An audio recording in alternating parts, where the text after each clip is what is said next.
Í þessu vídeo sjáum við hvernig unnt er að gera snið í gegnum annarkvort part eða samsetning. Sem sagt, við gerum þetta í módelið en ekki á tekníkuna. Þetta er nú kannski eitthvað sem sumir vita en langt frá allir.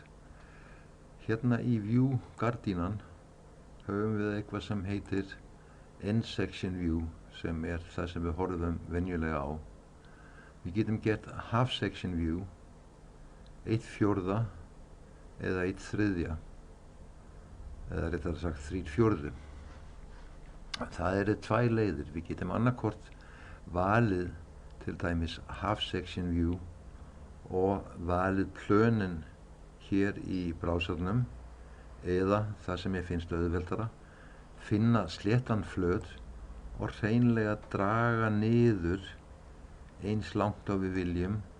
Ef það þarf að vera nákvæmt mál, þá getum við slegið því inn hérna.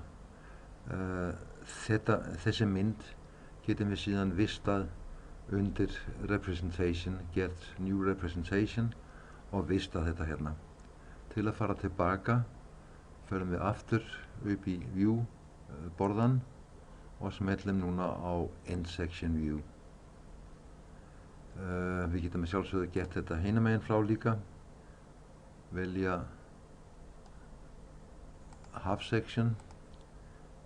Ég kýs að smella á flöt og við draugum þetta inn þangað til við erum ánægðir og ljúkum þessu. Aftur til að fara yfir á